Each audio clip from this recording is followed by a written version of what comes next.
Hello dear students, कैसे हैं आप सभी। उम्मीद है सभी खुश वस्त मस्त होंगे। And welcome to AD classes for maths with your math tutor. बेटा, आज के सेशन में हम करने वाले हैं अपने चैप्टर नंबर 3 की इंट्रो। जैसे कि आप लोग स्क्रीन पर देख रहे हैं कि pair of linear equations in two variables. सबसे पहले हम डिस्कशन करेंगे कि हमारे पास की वेरिएबल्स क्या होते हैं।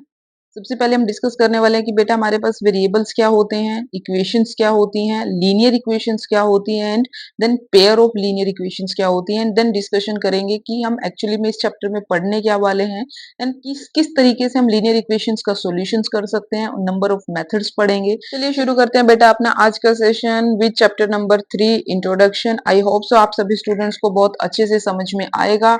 कॉपी पेन साथ में लेके बैठिएगा, अच्छे से समझिएगा, कंसंट्रेट के साथ कीजिएगा, क्योंकि अगर एक बार आपने अच्छे से चैप्टर को समझ लिया, उसकी इंट्रो को अंडरस्टैंड किया, देन आपको चैप्टर के क्वेश्चन सॉल्यूशन में कोई दिक्कत नहीं आने वाली है। आप एनसीईआरटी कर सकते हैं, सीबीएसई की बुक कर सकते हैं, आप कहीं से भी किसी भी बुक के क्वेश्चंस को सॉल्व कर सकते हैं if you understand and know the concepts of each and every topics and an chapter. शुरू करते हैं। देखो बेटा, सबसे पहले बात आती है हमारे पास वेरिएबल्स क्या होता है। वेरिएबल्स आप लोगों ने हमने 9th क्लास में अच्छे से पढ़ा था। एक टर्म पढ़ी थी बेटा हमने कांस्टेंट, और एक टर्म पढ़ी थी हमने वेरिएबल। कांस्टेंट जब हम कोई टर्म्स लिखते हैं, यानी कि जब हम अपनी इक्वेशन लिखते हैं like x plus y is equal to 2, या हम लिखते हैं x 2x minus y is equal to 3। इसमें बेटा जब हमने ये बोला था कि जब आपके पास जो ये x एंड y, यानी कि जो आपके पास अल्फाबेट्स होते हैं A टू Z, जब वो मैथमेटिक्स के अंदर यूज किए जाते हैं तो उन्हें अलजेब्रा बोला जाता है। हम उन्हें बोलते हैं कि अलजेब्राइक सॉल्यूशंस करते हैं जब आपके पास x एंड y नाम की टर्म्स इंक्लूड हो जाते हैं अपनी मैथमेटिक्स स्टेटमेंट्स के अंदर। तो जब हमारे पास जो x एंड y टाइप की जो टर्म्स होती हैं, जब इनके जो solutions according to statement change होते रहते हैं, आपके पास ऐसे नंबर्स या ऐसी टर्म्स जिनकी वैल्यू आपके पास according to statement and condition change होती रहे, कंडीशंस चेंज होती रहती है बेटा, वो हमारे पास क्या होते हैं, वो वेरिएबल्स होते हैं। लाइक यहाँ पे अब अगर आप x की वैल्यू को 1 रखते हो, y की वैल्यू को 1 रखते हो, तो इज इक्वल टू 2।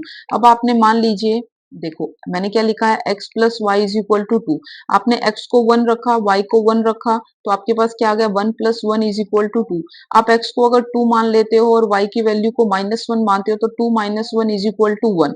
तो आपने क्या किया, अकॉर्डिंग टू क्वेश्चन, अभी तो हमने जस्ट एग्जांपल माना है, तो आपने x को 1 रखा, y को 1 रखा अपनी मर्जी से, x को 2 रखा, y को -1 रखा अपनी मर्जी से।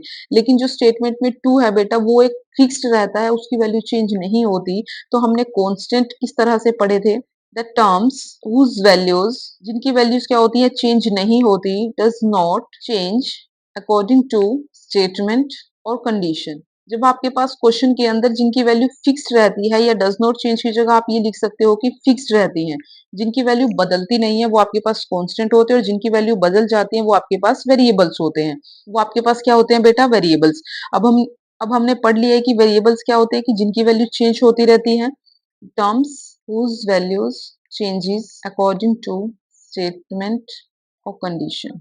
एक्स्ट्रा को रब कर देते हैं बेटा। नेक्स्ट आता है, अब मान लीजिए कि मैंने आपके पास एग्जाम्पल के फॉर्म में लिख दिया x plus y is equal to 2। आपके पास इसमें जो x एंड y है वो आपके पास किसका काम कर रहे हैं बेटा, वो आपके पास हैं वेरिएबल्स। ओके, नेक्स्ट आता है कि इक्वेशंस क्या होती हैं।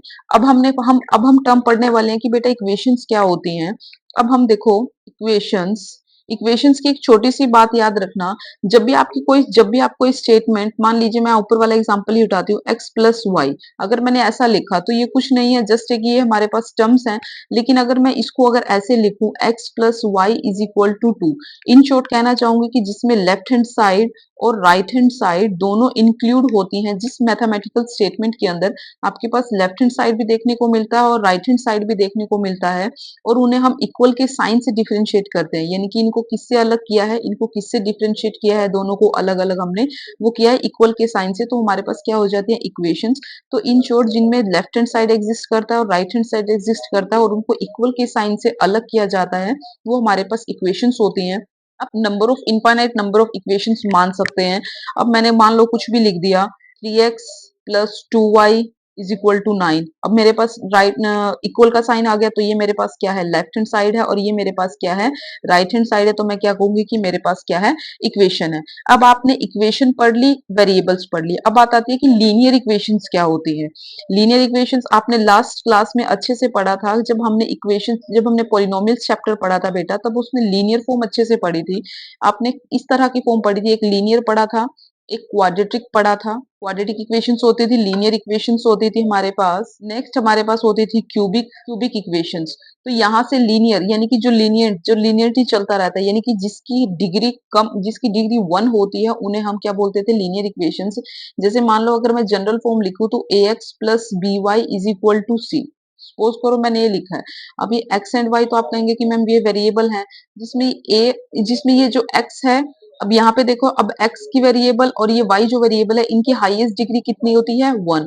तो हमने क्या कहा था कि जिनकी डिग्री हाईएस्ट डिग्री 1 होती है, वो हमारे पास क्या होते हैं, लीनियर इक्वेशंस।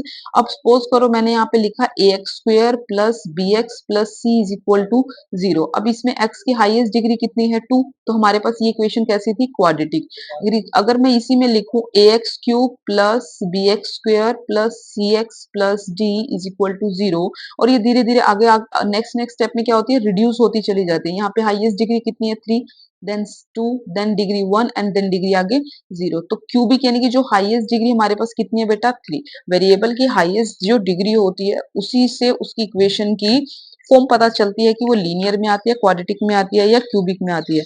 तो लीनियर इक्वेशन हम किसे बोलेंगे, तो लीनियर इक्वेशंस हम क्या कहेंगे, अगर हम इसकी जनरल फॉर्म पढ़ते हैं तो बेटा क्या हो जाएगी, ax plus by plus c is equal to 0। ये हमारे पास जनरल फॉर्म होगी किसकी, लीनियर इक्वेशन की। लीनियर इक्वेशन हमने क्या पढ़ा है कि जिसकी हाईएस्ट डिग्री 1 होती है, वो हमारे पास लीनियर इक्वेशंस होते हैं। लेकिन इसमें एक बेटा एक बात नोट करना, इसमें आपने एक x नाम का वेरिएबल यूज किया है, एक आपके पास वेरिएबल x है, और जो सेकंड वेरिएबल आपने यूज किया है वो आपने y वेरिएबल यूज किया है। तो आपके पास जो लीनियर इक्वेशन है बेटा, ये लीनियर इक्वेशन इन 2 वेरिएबल्स होगी। वेरिएबल हम अभी ऊपर पढ़ के आए हैं कि ऐसे ऐसे हमारे पास अल्फाबेट्स, ऐसे नंबर जिनकी वैल्यूज चेंज होती रहती है according to statement, according to condition. और लीनियर इक्वेशन, अब इसमें 2 वेरिएबल है x एंड y, तो ये 2 वेरिएबल्स की फॉर्म में होगी, इन 2 वेरिएबल्स। अब ये लीनियर इक्वेशन होगी, तो यानी कि इनकी हाईएस्ट डिग्री 1 है, तो ये लीनियर इक्वेशन होगी। इक्वेशन हमने पढ़ा है कि जिसका लेफ्ट हैंड साइड भी एग्जिस्ट करता है और जिसका राइट हैंड साइड भी एग्जिस्ट करता है, वो हमारे पास क्या हो जाती है, वो इक्वेशंस हो जाती हैं। तो आई होप सो सभी स्टूडेंट्स को अच्छे से समझ में आया होगा बेटा कि लीनियर इक्वेशंस इन 2 वेरिएबल्स कैसी होती हैं, जो कि इस फॉर्म में दिखती हैं। अब बात आती है इनके सॉल्यूशंस के ऊपर। अब इनका देखना सॉल्यूशंस के अगर हम डील करें, बेटा सॉल्यूशंस क्या होते हैं। अब मान लो इसमें एक छोटी सी बात और देखना, सॉल्यूशन से पहले इसमें देखना, जो ये ए और बी आपने कहा मैम एक्स और वाई तो आपने बता दी कि वेरिएबल्स होते हैं, लेकिन हमें बताओ कि ए और बी क्या होते हैं, ए बी और सॉरी सी। इसमें देखो ए बी और सी क्या होते हैं बेटा, ये आपके पास रियल नंबर्स होते हैं, ये आपके पास रियल नंबर्स होते हैं। जो आपके पास टीचर होगा यानी कि जो क्वेश्चनर होगा, वो आपको कुछ ना कुछ इनकी वैल्यूज देगा। जैसे कि अगर मैं आपको एग्जांपल बताऊं, अब देखो मान लो मैंने आपके पास लीनियर इक्वेशन इन 2 वेरिएबल्स की मैं एग्जांपल लिखा, 2x plus y is equal to 5। अब ये कैसी फॉर्म दिख रही है आपको, ये ax plus b y is equal to c दिख रही है। सी को लेफ्ट हैंड साइड में कर सकते हो, कोई दिक्कत नहीं, ये आपको जनरल फॉर्म दिख रही है। ठीक है, अब बात आती है कि जिसमें जिसमें a की वैल्यू क्या दी हुई है, 2, और b की वैल्यू जहां कुछ नहीं होता वहां क्या होता है, 1 प्रेजेंट। a की वैल्यू बेटा क्या दी हुई है, 1 2, और b की वैल्यू कितनी दी हुई है, 1, और c की वैल्यू कितनी दी हुई है आपको, 5। ये हमारे पास क्या होगी, लीनियर इक्वेशन इन 2 वेरिएबल। अब देखो बेटा इसमें मैंने आपको बताया कि a क्या है, ये रियल नंबर्स होते हैं। हमारे क्वेश्चन में a की वैल्यू 2 है, b की वैल्यू 1 है, c की वैल्यू 5 आती है। अब एक नेक्स्ट स्टेप करते हैं बेटा, वो होती है सॉल्यूशंस। अब हम पढ़ेंगे कि सॉल्यूशंस क्या होता है। सॉल्यूशंस हमारे पास ऐसे रियल नंबर्स होते हैं, ऐसे नंबर्स आते हैं जो हमारे दी हुई स्टेटमेंट को सेटिस्फाई करे, उन्हें सॉल्यूशंस बोलते हैं। कैसे, मान लो आपके पास x की भी कोई ना कोई एक वैल्यू हम पुट करेंगे और y की कोई ना कोई एक ऐसी वैल्यू पुट करेंगे जिससे बेटा हमारे पास जो लेफ्ट हैंड साइड जो भी बनती हो, वो किसके इक्वल आनी चाहिए, राइट हैंड साइड के इक्वल आनी चाहिए। यानी कि राइट हैंड साइड हमें कितना दिया हुआ है, 5। x और y की कुछ वैल्यूज रखने के बाद अपनी इस दी हुई स्टेटमेंट में वो हमारे पास क्या हो जाएगी, सॉल्यूशंस हो जाएंगे। जैसे अब मेरे को क्या दिया हुआ है, 2x plus y is equal to 5। अगर बेटा अगर x की वैल्यू को 2 रखें और y की वैल्यू को 1 रखते हैं, देखो अगर x की वैल्यू को 2 रखा आपने, अपनी ड्यू स्टेटमेंट में रखो, आप 10th क्लास में हो, ये इक्वेशंस आपको सोल्व करना अच्छे से आता है। x की वैल्यू को 2 रखते हैं और y की वैल्यू को 1 रखते हैं। अब यहाँ पे देखो 2 2 जा 4 प्लस 1 इज इक्वल टू कितना हो जाएगा, ये 5, और राइट हैंड साइड में आपको क्या दिया हुआ था, 5। तो हम यहाँ से क्या कहेंगे कि आपके पास left hand side is equal to किसके आ गई, राइट हैंड साइड के। ये तो फिक्स थी, ये तो थी ही हमारे पास। हमने क्या किया, x की वैल्यू को 2 रखा है और y की वैल्यू को 1 रखा है। रखने के बाद हमने देखा कि हमारी लेफ्ट हैंड साइड भी क्या आ गई, 5। तो हम कहेंगे कि लेफ्ट हैंड साइड किसके इक्वल हो गया, आपके पास राइट हैंड साइड के। देयरफॉर x की वैल्यू जो 2 है और y की वैल्यू जो 1 है, ये जो दो नंबर्स हैं ये क्या हो गए, are solutions of given linear equation. आपके पास क्या हो गए, जो x की वैल्यू 2 है और y की वैल्यू 1 है, ये आपके पास सॉल्यूशंस हो गए। सॉल्यूशंस का मतलब है सेटिस्फाई कर गए इस इक्वेशन को। इसने क्या किया, x की वैल्यू 2 ने और y की वैल्यू 1 ने हमें दी हुई राइट हैंड साइड के इक्वल प्रूव कर दिया हमारी दी हुई स्टेटमेंट को। तो उन्हें ऐसे नंबर्स जो हमारी दी हुई स्टेटमेंट को सेटिस्फाई करें, लेफ्ट हैंड साइड और राइट हैंड साइड को इक्वल करें, उन्हें हमें सॉल्यूशंस बोला जाता है। उन नंबर्स को सॉल्यूशंस बोला जाता है। तो हम ऐसे कहेंगे, अगर आप जनरल फॉर्म देखो बेटा इसकी, अगर हमने जनरल फॉर्म देखी है, मान लीजिए जनरल फॉर्म आपके पास है ax plus by plus c is equal to 0। अगर हम सॉल्यूशंस की बात करें, linear is a linear equation, ये आपके पास लीनियर इक्वेशन दी हुई है। अब हम सॉल्यूशन की बात करें, तो ऐसे पेयर ऑफ सॉल्यूशन, ऐसे pair of x and y, यानी कि एक्स की वैल्यू कुछ रखेंगे, वाई की वैल्यू कुछ रखेंगे, x and y are such pairs that satisfy the given linear equation, that is give left hand side equals to, आपको क्या करें, आपकी लेफ्ट हैंड साइड इक्वल बना दे राइट हैंड साइड के। ऐसे हमारे पास पेयर लेने हैं एक्स एंड वाई के। आई होप सो आप सभी स्टूडेंट्स को ये चीजें समझ में आई होंगी। नेक्स्ट आता है बेटा हमारे पास पेयर ऑफ लीनियर इक्वेशंस। आप एक वर्ड और पढ़ रहे हो अपनी अगर हम अपना इन चैप्टर का नाम देखें, पेयर ऑफ लीनियर इक्वेशंस आपको समझ में आ गई, इन टू वेरिएबल समझ में आ गई। अब हम पढ़ने वाले हैं पेयर्स क्या होता है। देखो pair of linear equation in two variables. अब जहां पे बेटा पेयर की बात आ गई, वहां प्लूरल यानी कि लीनियर इक्वेशंस प्लूरल की बात करेंगे, और वेरिएबल एक से ज्यादा है, 2 वेरिएबल्स हैं तो वेरिएबल्स की बात करेंगे। अब कहेंगे कि मैम ये क्या चीज है, इसमें कुछ नहीं है, ये भी बहुत आसान है। इसमें जस्ट ये है कि इसमें पेयर हो जाता है। पेयर किसको बोलते हैं, जब आपके पास किन्हीं दो का कपल होता है, यानी कि किन्हीं दो का जोड़ा होता है, उन्हें पेयर बोला जाता है। तो हमारे पास क्या होगा, जब आपके पास दो इक्वेशंस होंगी तो उन्हें पेयर की फॉर्म में रखा जाएगा, उन्हें पेयर बोला जाएगा। कैसे, मान लीजिए आपके पास पहली जो लीनियर इक्वेशन है, उसको अगर ax plus b y plus c is equal to 0 है, मानते हो। लेकिन अगर बेटा दो है तो इनको डिफरेंशिएट करने के लिए हम इनको नाम दे देते हैं कि a1x plus b1y plus c1, यानी कि ये हमारे पास पहली होगी। अगर आप सेकंड मानते हो तो मान लीजिए अब सेकंड है तो उसको a2 डिफरेंशिएट करने के लिए, क्योंकि पहली कुछ अलग होगी दूसरी कुछ अलग होगी, तो a2x plus b2y plus c2 is equal to 0। आपके पास ये क्या हो जाएगी, सेकंड लीनियर इक्वेशन हो जाएगी। अब ये हमारे पास क्या होगी, ये हमारे पास क्या होगी, pair of linear equations in two variables. Variables क्या है, x and y, a b c क्या है हमारे पास रियल नंबर्स हैं। अब यहाँ पे ये पहली इक्वेशन है, इनको 1 1 से डिफरेंशिएट कर दिया, और ये 2 2 है, इनको इसको डिफरेंशिएट कर दिया 2 2 से अलग बताने के लिए। अगर मैं एग्जांपल के तौर पे बेटा मान लीजिए, मैं आपको एक स्टेटमेंट लिख के दिखाती हूँ कि पेयर ऑफ लीनियर इक्वेशंस, मान लीजिए 2x plus 3y is equal to 7, एक इक्वेशन दी हुई है आपको, ये फर्स्ट है। सेकंड कोई और स्टेटमेंट मान लीजिए 9x minus 2y is equal to 8 दी हुई है। मान लीजिए आपके पास ये दो इक्वेशंस हैं, अगर आप इसको इस तरफ शिफ्ट करोगे बेटा, अगर कुछ स्टूडेंट्स को होगा कि मैम यहाँ पे तो आपने c लिखा है, तो यहाँ पे a1x plus b1y is equal to, इसको c भी लिख सकते हो, c1 सॉरी, यहाँ पे a2x plus b2y is equal to, इसको c2 भी लिख सकते हो, ये भी आपके पास इक्वेशन सही है। और ये वाली इक्वेशन भी आपके पास सही है। तो हमने क्या किया कि वेरिएबल्स वाली टर्म रख के कांस्टेंट वाली टर्म साइड कर लेते हैं। तो ये वेरिएबल्स लेफ्ट हैंड साइड में रखी, ये कांस्टेंट वाली टर्म राइट हैंड साइड में शिफ्ट कर देते हैं। हमारे पास क्या होगी, ये दो इक्वेशंस होगी, तो हम इन्हें बोलेंगे कि pair of linear equations, pair of linear equations in two variables. तो क्या होगा हमारे पास, pair of linear equations in two variables. अब बेटा क्या हो गया, अब यहां तक तो आपने इंट्रो पढ़ी है कि क्या होता है, हम इसमें क्या करने वाले हैं। नेक्स्ट हमारे पास क्या एक पॉसिबिलिटीज आती हैं। जब आपके पास पेयर ऑफ लीनियर इक्वेशंस आती हैं तो बेटा आपके पास सब कुछ पॉसिबिलिटीज आती हैं। Following three possibilities can happen with pair of linear equations in two variables. जब आपके पास दो लीनियर इक्वेशंस होती हैं, पेयर ऑफ लीनियर इक्वेशंस होता है, तो आपके पास तीन पॉसिबिलिटीज अराइज होती हैं। कैसे बेटा, आपको पता है कि आपके पास जो जनरल फॉर्म होती है वो कुछ इस तरह की होती है, ax plus b y plus c. बेटा जब आप इसका ग्राफ ड्रॉ करते हो, यहाँ पे आपके पास एक्स एक्सिस होती है, ऊपर आपके पास वाई होती है, यहाँ आपके पास एक्स डैश होती है और यहाँ पे आपके पास वाई डैश होती है। जब आप इस लीनियर इक्वेशन का ग्राफ प्लॉट करते हो तो कहीं ना कहीं आपके पास जो ग्राफ होता है वो एक स्ट्रेट लाइन की फॉर्म क्रिएट करता है।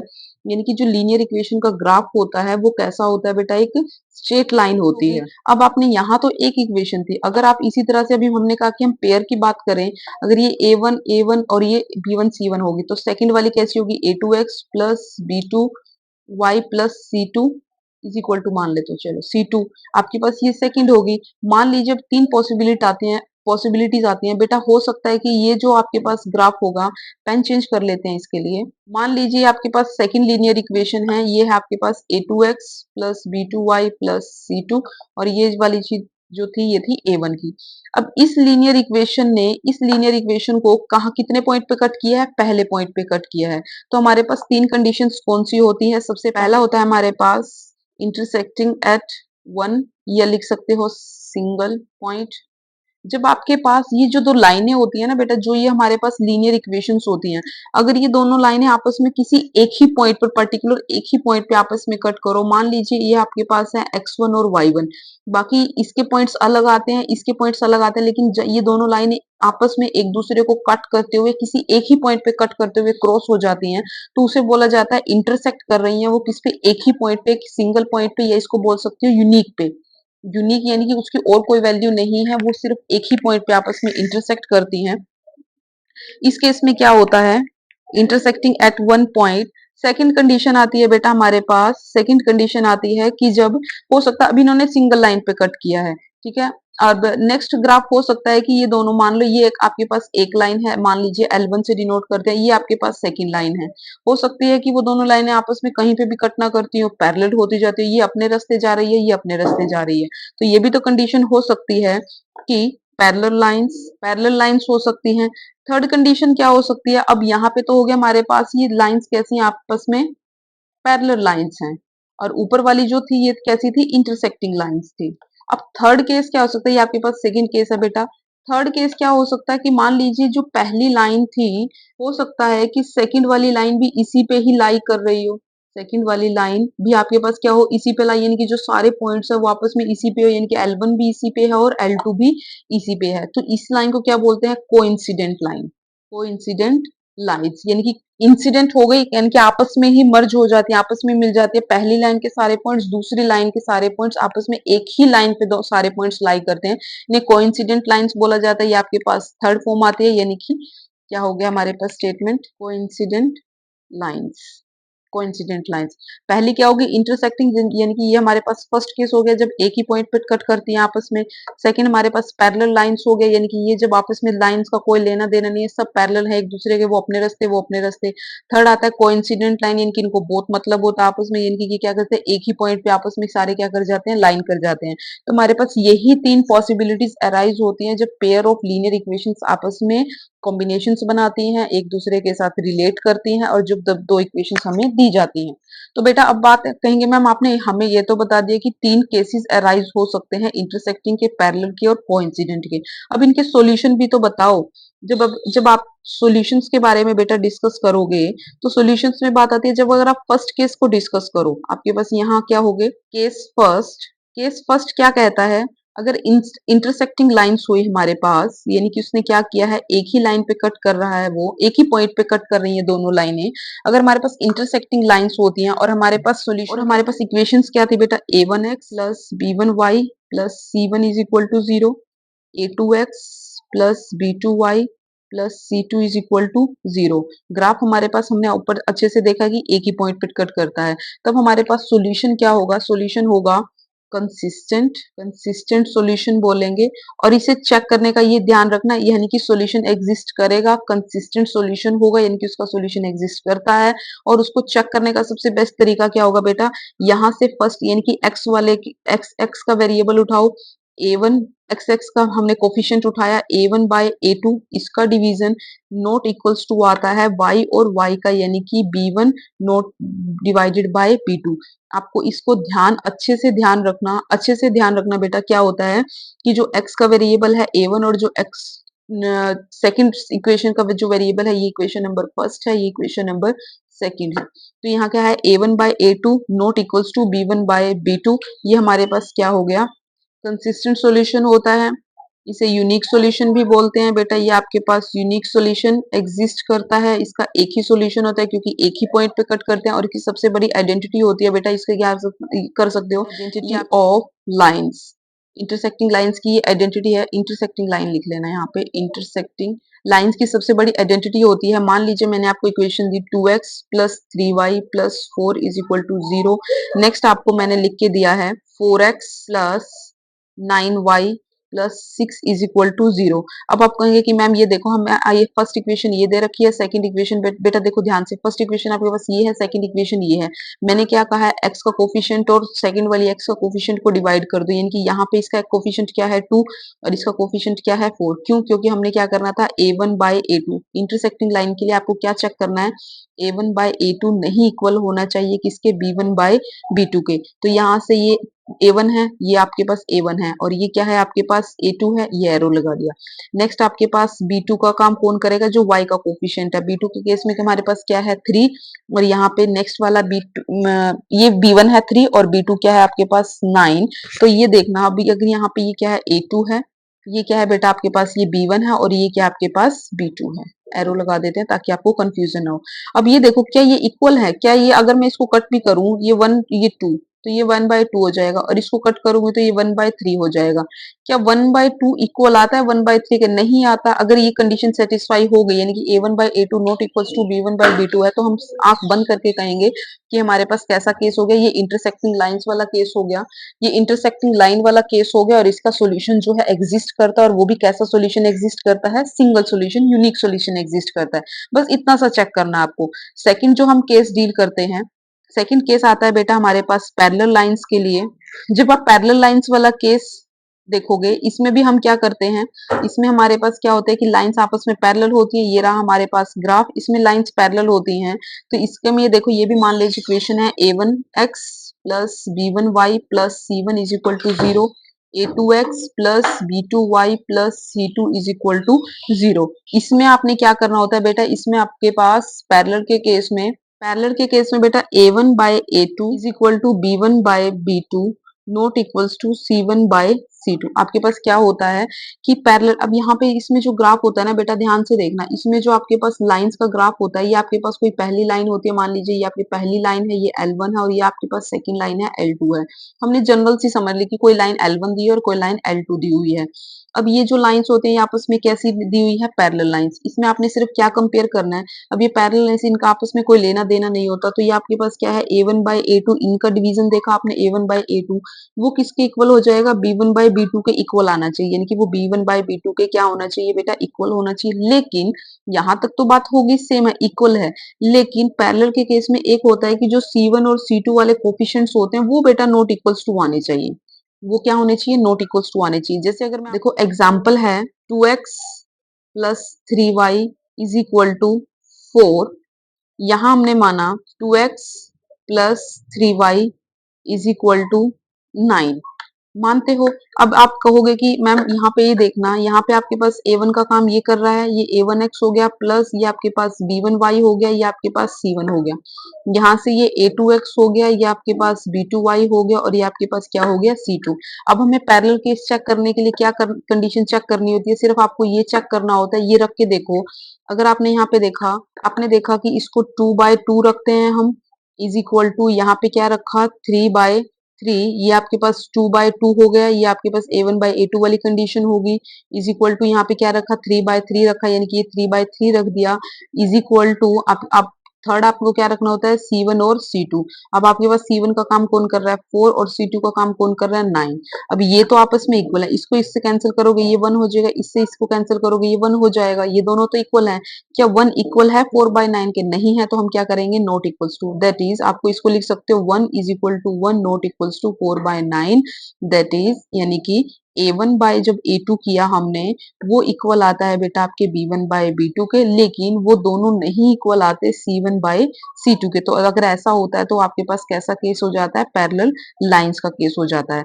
और इसको हम क्या बोलते हैं, इसमें हमारे पास जब वो पैरेलल होगी, उनका कोई लेना देना ही नहीं आपस में, तो इसमें हमारे पास जो सॉल्यूशंस होते हैं, उसमें आप सॉल्यूशंस के लिए क्या बोलोगे कि नो सॉल्यूशन एग्जिस्ट। इसमें आपके पास कोई भी solution exist, no solution exist. जब इंटरसेक्टिंग लाइन वाली पड़ी थी तो एक सॉल्यूशन एग्जिस्ट करा था, जब पैरेलल होती, जब वो पैरेलल है तो उनका कोई लेना देना, वो अपने रास्ते वो अपने रास्ते, तो no solution exist. Third case जो आता है बेटा हमारे पास, थर्ड केस देखो, थर्ड केस आता है हमारे पास कोइंसिडेंट लाइंस। जब आपके पास कोइंसिडेंट वाली लाइंस आती हैं, इसमें देखो मान लीजिए आपके पास a1x plus b1y plus c1 is equal to 0 है, ये a2x plus b2y plus c2 is equal to 0 है। ये आपके पास कोई लाइन 1 दी हुई है, ये लाइन आपके पास कोई 2 दी हुई है। अभी हमने बताया कि जब कोइंसिडेंट वाली लाइंस होती है, यानी कि जो पहली लाइन का ग्राफ होता है, सेकंड वाली लाइन के पॉइंट्स भी क्या होते हैं, उसी पे लाइन करते हैं। लाइन एल भी वही है और लाइन L2 भी के पॉइंट्स भी इसी पे लाइन करते हैं। तब आपके पास इसमें आपको क्या चेक करना होता है, इसमें बेटा जब सारा एक दूसरे पे मैच कर गया तो सारे इक्वल होंगे, ये बहुत आसान है। A1 by A2 is equal to B1 by B2 is equal to C1 by C2, सबसे आसान है, कोइंसिडेंट है, सारे इक्वल हैं, तो ये सारे तीनों आपस में क्या हो जाएंगे, तीनों की तीनों आपस में क्या होते हैं, इक्वल होते हैं। सबसे इजी है, A1 by A2 is equal to B1 by B2 is equal to C1 by C2। अब ये सारे पॉइंट्स एक दूसरे पे लाई करते हैं तो इनको सॉल्यूशंस भी बहुत सारे हो जाएंगे, इनको कितनी वैल्यूज रखते जाओ, जो सारे इक्वल है तो सारे एग्जिस्ट करते चले जाएंगे। तो आपके पास इसमें सॉल्यूशंस क्या होते हैं, हमारे पास इसमें हम सॉल्यूशंस बोलते हैं infinitely many solutions exist, many solutions exist. और एक बात और ध्यान रखना बेटा, जिसमें आपके पास सॉल्यूशन एग्जिस्ट करता होगा ना, उसे आप बोलते हो कंसिस्टेंट। ये आपके पास कंसिस्टेंट सॉल्यूशन होता है, कंसिस्टेंट पेयर ऑफ इक्वेशंस होती हैं ये, यानी कि इसको कैसे याद रख सकते हो, कंसिस्टेंट, यानी कि सॉल्यूशंस को कंसिस्ट रखती हैं ये इक्वेशंस अपने पास सॉल्यूशन।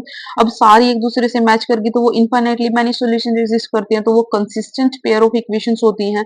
और बेटा जब आपके पास कोई भी, जब आपके पास पैरेलल लाइंस होती हैं तो वो कोई सॉल्यूशन एग्जिस्ट नहीं करती, वो अपने अपने रास्ते होती हैं। उस केस में क्या होता है कि पहले दो वाली पैरेलल होगी, तीसरे वाली नॉट इक्वल, तीसरे वाले का कोई लेना देना नहीं होता, यानी कि नॉट इक्वल्स टू आती है। इस केस में आपके पास कोई सॉल्यूशन नहीं होता, तो आप इसे क्या बोलते हो, दैट इज इनकंसिस्टेंट, यानी कि ये कंसिस्ट नहीं रखती, इनकंसिस्टेंट। आप क्या बोलते हो, इनकंसिस्टेंट पेयर ऑफ इक्वेशंस, इसे ये बोला जाता है इनकंसिस्टेंट पेयर ऑफ इक्वेशंस। अब हमने फर्स्ट केस क्या पढ़ा था, फर्स्ट पढ़ा था बेटा इंटरसेक्टिंग लाइन, जब आपके पास एक ही लाइन एग्जिस्ट करती है, जब आपके पास क्या होता है कि फर्स्ट यानी कि लाइन इंटरसेक्ट करती है, तो वहां पे उसके लिए क्या होता है, A1 by A2 not equals to B1 by B2, यानी कि जब वो कट कर रही है ना तो पहले वाली कट कर दो, सिंपल सी बात है। जब वो सारी एक दूसरे से मैच कर रही है तो सारी एक दूसरे, तीनों एक दूसरे की इक्वल होंगी, तो वो कोइंसिडेंट हो जाएंगी। और जब A1 equals to B1 B2 not equals to C1 by C2 आएगी, तो वो हमारे पास किसका केस हो जाएगा, पैरेलल लाइंस का। इसमें भी हमने यहाँ पे पढ़ा कि ये जब आपके पास इंटरसेक्टिंग लाइंस होती हैं, जो इनके सॉल्यूशंस होते हैं, यहाँ पे लिख लेना बेटा, जो इसका सॉल्यूशन होता है, अब इसका भी सॉल्यूशन एग्जिस्ट कर रहा है, तो हम क्या बोलेंगे, consistent, consistent pair of linear equations, pair of linear equations. I hope so आप सभी स्टूडेंट्स को ये अच्छे से समझ में आया होगा। आज का सेशन हम अपना यही तक रखते हैं। कल के सेशन में हम करने वाले हैं इनके नंबर ऑफ मेथड सॉल्यूशंस के, पढ़ेंगे कि आप किस किस मेथड से पेयर ऑफ लीनियर इक्वेशंस को सॉल्व कर सकते हो। और इसी के साथ एक्सरसाइज 3.2 भी पढ़ेंगे। जिन स्टूडेंट्स ने प्रीवियस लेक्चर्स को नहीं देखा है, प्रीवियस क्लासेस को नहीं देखा है, आप प्लेलिस्ट में जाके प्रीवियस लेक्चर्स को देख सकते हो, जिसमें चैप्टर नंबर 1 एंड 2 को कंप्लीट किया गया है। बहुत इजी और आसान तरीके से समझाया गया है। आई होप सो सभी स्टूडेंट्स को सेशन को अच्छा लगा होगा। प्लीज अपने स्टूडेंट्स, क्लासमेट्स तक, अपने फ्रेंड्स तक, जिन्हें रियली नीड है, जो अभी अभी न्यू सेशंस में आए हैं, उन तक शेयर कीजिए, सब्सक्राइब कीजिए, रिकमेंड कीजिए एंड सपोर्ट कीजिए। तो मिलते हैं कल के सेशन में with exercise 3.2 and number of methods के साथ इनके सॉल्यूशंस के। Thank you for watching, thank you for learning. मिलते हैं कल के सेशन में। पढ़ते रहिए, सीखते रहिए, बढ़ते रहिए with AD classes for maths. Thank you for watching.